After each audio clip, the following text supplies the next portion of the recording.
Oscar Lefkowitz, the son of a Jewish rabbi, was born in 1914 in New York City but grew up on a small farm in upstate New York. He returned to New York City to earn a bachelor's degree in history in 1936 and around this time changed his last name to Lewis. He also met and married his wife and lifelong collaborator, Ruth, who was the sister of renowned psychologist Abraham Maslow. He started graduate study in history at Columbia University but was not happy with it. His brother-in-law Maslow suggested switching to anthropology so he could study with Ruth Benedict. Lewis completed his PhD in anthropology in 1940 and then taught at Brooklyn College and at Washington University in St. Louis before helping to found the anthropology department at the University of Illinois Urbana-Champaign. He was teaching there when he published this 1952 article based on his fieldwork in a small village in Mexico and in Mexico City itself. Oscar Lewis, like Lewis Wirth before him, died of a heart attack in his mid-50s, cutting short a highly influential career. This article is important because it takes issue with the central tenet of Wirth's thesis about urban life destroying social bonds and creating deviance, anomie, and even personality disorganization and mental illness. He attempts to present empirical observations that test some of Wirth's unsupported suggestions, though you will have to judge how good a test he actually presents. This article about urbanism as a way of life had been around for about 15 years by the time Oscar Lewis was ready to write this article about his own work in Mexico. Wirth's pessimistic thesis about urban life breaking down bonds of community, replacing primary ties with secondary ties, and damaging the very personalities of city residents in the process had been gaining influence among both scholars and the public year after year. Things that troubled Lewis about Wirth's article, and that might easily trouble us as well if we stop to think about it, is that despite Wirth's clear, convincing style and the seemingly sensible logic of his argument, he actually presented no actual evidence at all about size, density, and heterogeneity of urban populations having real impacts on people's lives in the way that he said this would happen. He simply said it, and that was that. So Oscar Lewis thought about how a person might go about testing these ideas about the breakdown of primary groups and the rise of anomie and social problems. How could we test whether this apparently plausible argument actually matches what is going on in the world around us? In the pages of his article, Lewis spells out his own approach to setting up such a test. If urbanism is destructive of primary groups, and if that destruction produces all kinds of social problems, then we should be able to find places where this is happening, go observe the people, and show such effects.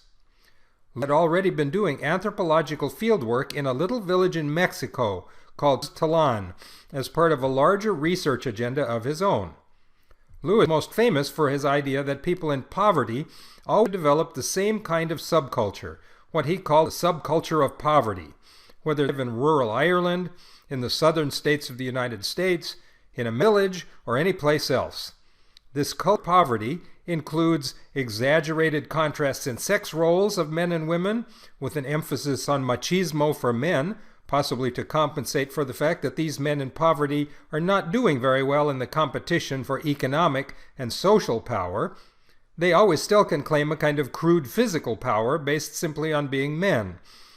Lewis summed up this contrast by saying, "Men have friends, women have relatives." Poverty also focuses on the here and now and teaches people to avoid thinking about tomorrow or the future in general because reflection on limited options and long-term mediocrity are just painful. Ignoring the future means that impoverished people are never prepared to take advantage of opportunities if by some chance they do come along. And so the culture of poverty can become a self-reinforcing cycle, a self-fulfilling prophecy of failure that transmits poverty status from one generation to the next. The subculture of poverty idea has its own controversial history that is not part of our focus on urban life in particular. It is important to bring out this aspect of Oscar Lewis's work because it helps to explain why he had a problem right from the start with the urban anomie picture drawn in Lewis Wirth's article. Oscar Lewis had been studying his village in Mexico to look at this subculture of poverty idea in different comparative settings. The rural village life that he was observing did not look to him like the happy picture of folk life from Charles Horton Cooley, which was built into the core of the urban anomie view of things. Lewis disagreed from the start with this idea that rural life was built on consensus about both basic values and proper normative behavior, and also with the idea that rural family life produced some kind of ideal result for personalities and social relationships. He saw the limitations of rural life, what Karl Marx in fact called the idiocies of rural life, as a social problem in its own right. So naturally he was skeptical about the idea that cities were destroying some kind of utopian social harmony that had existed before and outside their boundaries. About 3 phases of what he thought would be a good test of what was actually going on in the cities. He says you need to start with some kind of baseline by doing a well-rounded, intensive study of a real rural community somewhere, so that you know exactly what kind of relationships and values people have when they're not living in a city. You can't just assume the sentimental picture imagined by Charles Horton Cooley after watching his own children growing up. Fortunately, Lewis had such a setting available to him in the village of Tepoztlan that he had been studying, so he can already put a check mark beside his first phase and move on to the second. Next, he says, you should track a bunch of people who leave that rural setting, a sort of experimental group to compare to the control group of the people who stay behind in the village. Follow them to a city and to observe them in this new urban setting. You need to observe their personal interactions and the connections they form to other people in the city and how their attitudes and behavior toward each other possibly change in the urban environment. So Lewis asked around the village about people who might have moved away, and then he went to nearby Mexico City and found a neighborhood there where quite a few people from the village had moved and were now living in the middle of the biggest city in the country. And he settled in and observed them for an extended period to see whether their families and other primary groups would fall apart and be replaced by only secondary contacts. They and their children would lose touch with traditional ways of life and become cold, calculating urbanites, rushing around in an anonymous city and gradually developing the psychological orientation that the Chicago school sociologists believed would eventually damage not only their personal lives, but their inner personalities. The reason that Oscar Lewis decided to live and study in the Mexican village of Tepoztlan was that this same village served as the real-world site of observations that led celebrated anthropologist Robert Redfield to write his earlier 1920 book named for that village.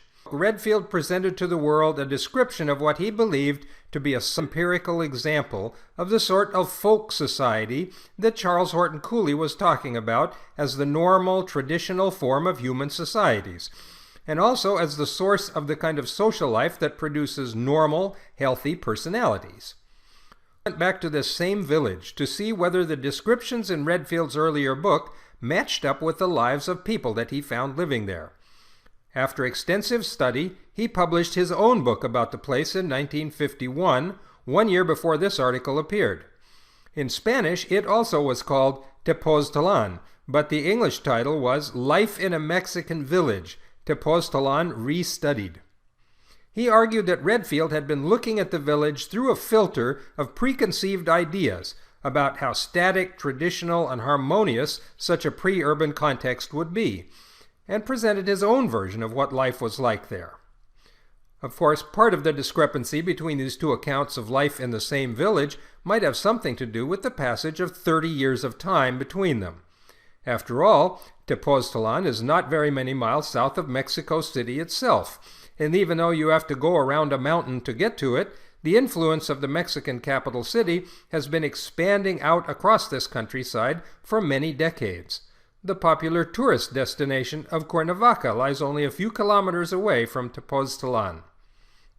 But the publication of his book about the village the year before this article came out probably explains why Oscar Lewis actually says very little about the details of everyday life there in this article, even though a detailed description of that setting was the first of his 3 strategic steps for testing the urban anomie hypothesis of Wirth and the Chicago School. He just assumed that if people wanted to know all the details about this village, they would go and read his book. In this article, Lewis concentrates instead on the families from Tepoztlan that he traced to new lives north of the mountain inside Mexico City. He found dozens of these migrant families in all living in the capital, some scattered fairly close together in the neighborhoods of the city, and some others scattered in other parts of it. Formed his experimental group, potentially showing the effect of urbanism as a way of life, while other families back in the village formed his control group of people who should not show such effects. He considered several features of these people's lives based on the kinds of changes you might expect from Wirth's suggestions.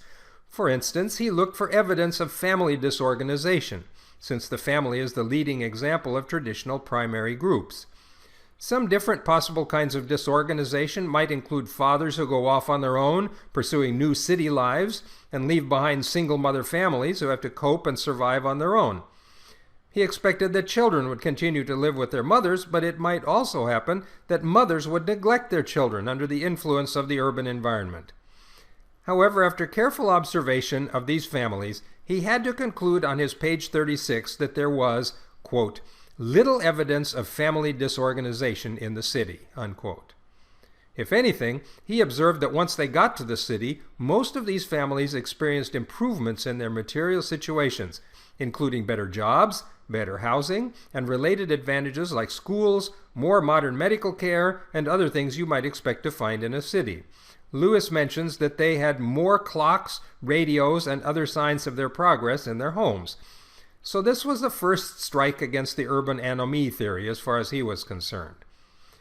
He also looked into the declaration by Wirth and others that urbanism as a way of life made people more selfish, worldly, and calculating, so that they gradually lost interest and faith in traditional aspects of group life, especially organized religion. This meant that his family should begin to drift away from the traditions of the Catholic Church that had been such a central feature of traditional village life. But again, after observing these families for an extended period, Lewis concluded that, if anything, their higher standard of living in the city made their lives more stable and comfortable, and they were able to devote more time, money, and attention to religious life.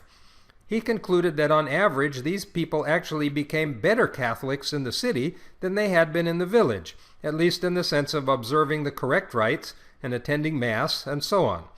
So for him, the question of religious activity produced a second strike against urban anomie theory. Beyond the nuclear family household of parents and children, and in addition to the question of traditional religious participation, Lewis also looked at how these people interacted with the larger network of relatives in their kinship groups. After all, such kinship hierarchies form the vital backbone of traditional village organization. If that organization is being disrupted by urbanism, people should start to have less to do with their other relatives as they concentrate on their own households or their own personal lives. To measure this possibility, Lewis kept track of who his families invited to be godparents for their children as they were born and baptized in the new urban location. He did find that it was true that after they moved to the city, these families cut back on the number of different types of godparents that they selected for a child, which does represent some fading of traditions. On the other hand, Lewis notes that in the city, young parents were actually more likely than in the village to ask relatives to serve as godparents, indicating that the strength of kinship ties might even increase in the urban context.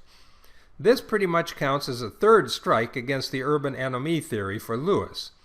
But he also points out that after these relatives become godparents, the relation between them and the young parents and the child is not as formal as it would have been in the village. He can even see this in the types of pronouns people use to talk to each other, since you in Spanish takes two different forms depending on the formality of the relationship. In the end, though, Oscar Lewis does not use this evidence to reject the entire idea of anomie and social disorganization as consequences of urban life. He only sees his results as, quote, further evidence that urbanization is not a simple, unitary, universally similar process, but assumes different forms and meanings depending upon the prevailing historic, economic, social, and cultural conditions. We find that peasants in Mexico adapt to city life with far greater ease than do American farm families. There is little evidence of disorganization and breakdown, unquote. So what are we to make of the urban anomie idea itself, once we've considered Lewis's evidence from Tepoztlan? Thing to become familiar with the details of Oscar Lewis's work with migrant families living in Mexico City, and to understand how he intended this article as a test of the urban anomie theory of Wirth and others. On his methods and the results he found means you know the article at a factual level. To connect these articles to each other, though, and to think critically about how they fit together and how to think about the larger research questions they address, takes you to a higher level of reasoning and understanding. To this end, some questions about his article will be posed here, and although some tentative thoughts about answers will also be given, in the end it will be up to you to decide the answer to these questions for yourself, and to see where that takes you in your own conclusions about these research questions. First, for example, let's consider how Lewis's basic research design stacks up as a test of Wirth's urban anomie model. To see the effects of urbanism as a way of life, should we compare villagers who stay in the village to villagers who move to the city? Does this distinction give us the naturally occurring equivalent of experimental and control groups? I think that the answer to this question is an obvious yes. But itself tells us that the people who left the village actually differed systematically in some ways from the people who stayed behind. So we've seen the patterns of family life, religious involvement, and so on among these migrant families anyway, even if they hadn't gone around the mountain to Mexico City?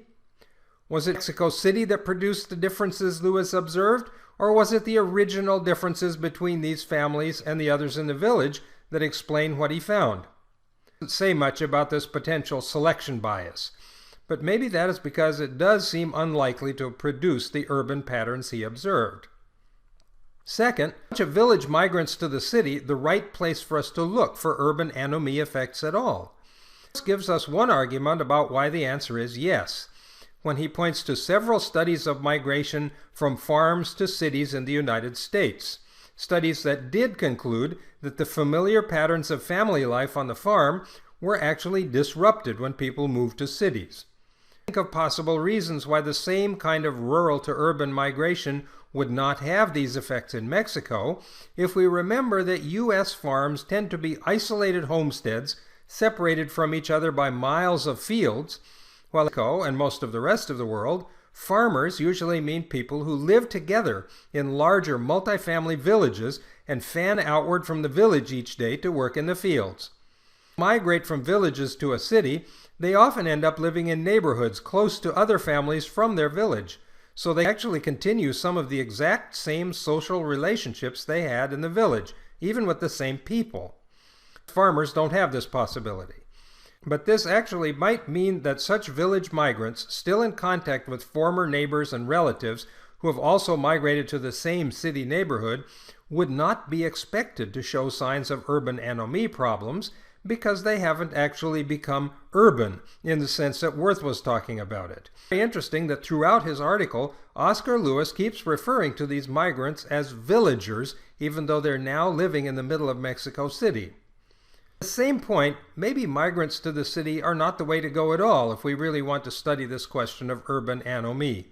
Instead of comparing village residents to former village residents now in the city, we're comparing people born in villages who still live there to people born in cities who still live there. Buried in a footnote on the last page of his article, Lewis admits that, quote, a comparison of the statistical indices on crime, delinquency, and divorce between urban and rural populations in Mexico show a much higher incidence for urban areas, unquote. People born and raised in the middle of Mexico City in his study. Maybe there should have been.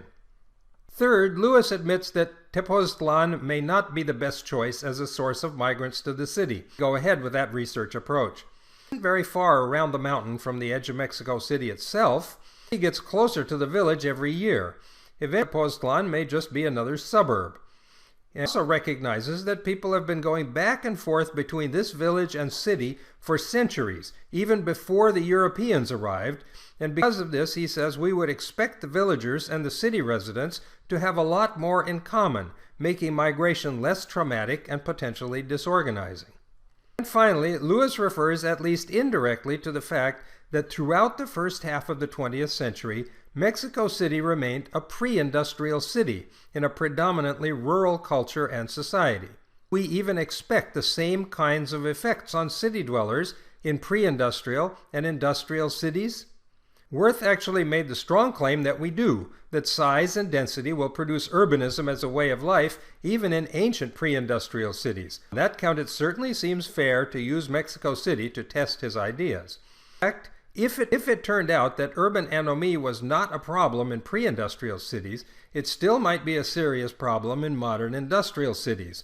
So again, we have to be careful how we apply Oscar Lewis's findings about his village families in Mexico City. In the half-century since Lewis published this article, the debate about these ideas has continued, and there is no sign that the people who share the urban anomie perspective have any intention of giving up or deciding that they have been mistaken.